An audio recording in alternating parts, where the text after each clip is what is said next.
How's it going, everybody? Coach Corey from LiberatedPerformer, and I just finished a performance feeling great. Oh man, the energy was fantastic. Just feeling the crowd and really being in the moment. It's really special, and it reminds me every time like why I perform. Anyway, on a completely different note, I want to talk about a situation in which you're severely underprepared for your concert. And maybe this has happened to you already, or maybe it hasn't, who knows. But if it hasn't, it certainly will, because it's inevitable. So there's pretty much three reasons why it would happen. One, maybe you're a little bit disorganized in your preparation. So maybe, just the concert comes up on you and then you're not ready. The second one is maybe you're just overwhelmed and maybe you took on a couple more responsibilities than you could have logistically and practically, so you just kind of get screwed in the end. And a third is a very common situation in which somebody gets sick or somebody needs a sub, right? So you sub for a quartet, you sub for a symphony, or you sub for a soloist playing with a symphony. So that's an awesome thing. You don't want to pass it up just because you're underprepared. So the reason I bring this up is because I actually recently experienced this year. So I had 3 days to learn a 45-minute song, and the 45-minute song was an ensemble bass. There's about 7 people on stage, and there's no way I'm gonna learn the intricacies of how I relate to one another, the overall structure of it, and really get it ingrained in myself to give a great performance.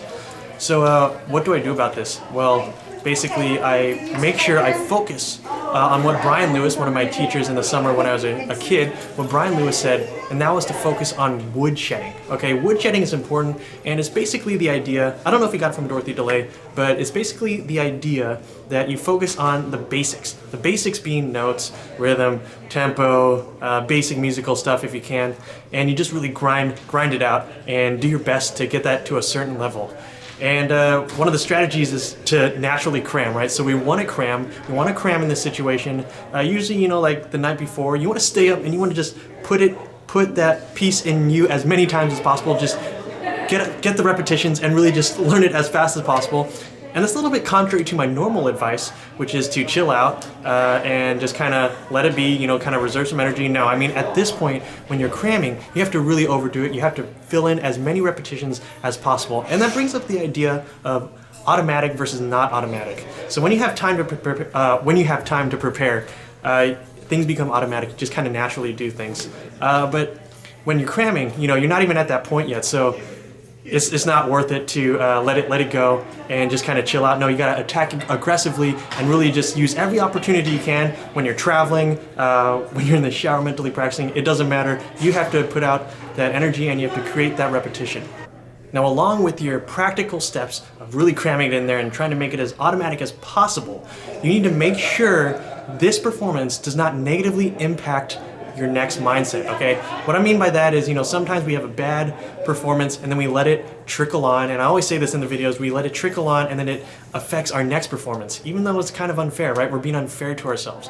So one of the key strategies is to manage your expectations, right? Manage your expectations. Look, you didn't put in the work, it's probably not gonna be the best thing in the world. And the other thing is to reduce stress, right? Where stress come from? Stress comes from a threat. So maybe you're freaking out in your mind, being like, oh man, if I don't play well, maybe I won't get invited back. Maybe, this will be the end of my career. Or, maybe stress is also upholding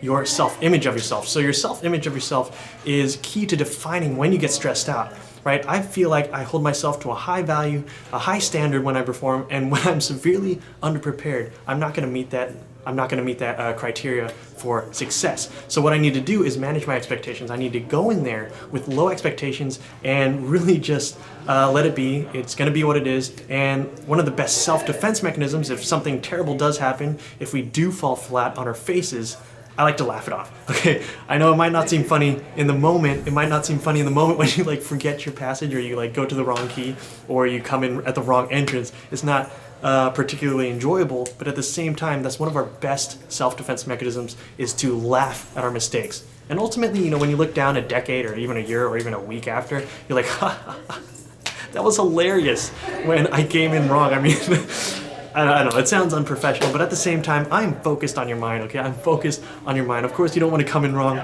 but you get the point. If it happens, because it happens, just make sure to manage your expectations, laugh at it, and move on with your life.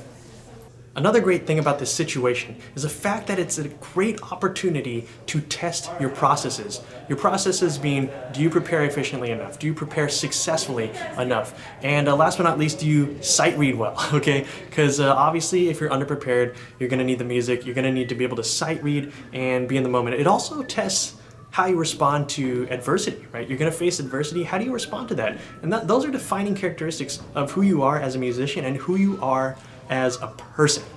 Now the last perspective shift I want to put on you is the fact that, hey, you know what?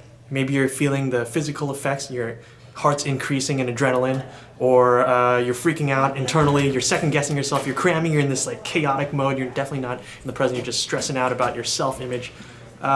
One perspective shift that's great for this is the fact that it makes life exciting, okay? I mean, just imagine, I know it sounds crazy, but just imagine like you have like 5 years of solid preparation, you know, you have like maybe like out of 5 years, I guess you would have like maybe 400 concerts or something like that, and each concert you're super prepared.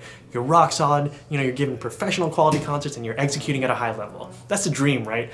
Of course it is. That's like amazing. Congratulations if you can do that. But at the same time, it can get really repetitive, really boring, and you know, when you just kind of go through the same motions over and over, you know, yeah, it produces the same results, but hey, this is life. We need to live life. So a little curveball here and there, a little unexpected subbing in, you know, for a concerto, or you know, subbing for a position in the quartet, you know, it makes life interesting. It keeps you on edge and it keeps you excited. Okay, so it's a little spice to your life. It's inevitable. This situation is inevitable, but I hope you come away with a couple conclusions here. First, that again, it's inevitable for a variety of reasons, and what you should do is first woodshed, you know, get it as close to automatic as possible and internalized as possible.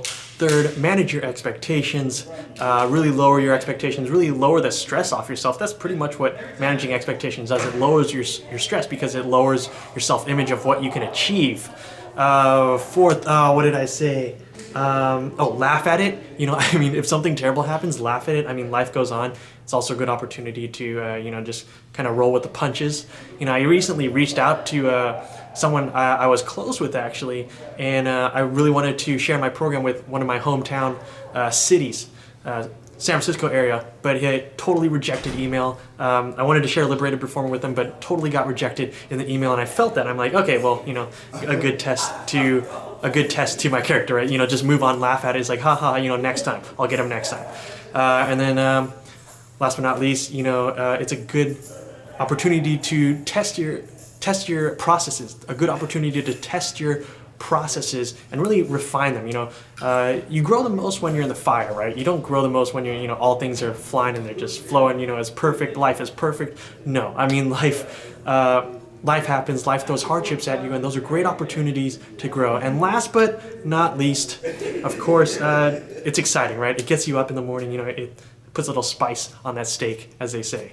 All right, anyway, I gotta help clean up the stage. Oh, I guess it looks pretty clean right now, but I need to help anyway. Pack up my stuff and then get ready for a flight. All right, so make sure to subscribe to me on YouTube, like me on Facebook, sign up for the completely free e-course, and of course get in contact with me if you want coachings or have any questions. Contact@LiberatedPerformer.com.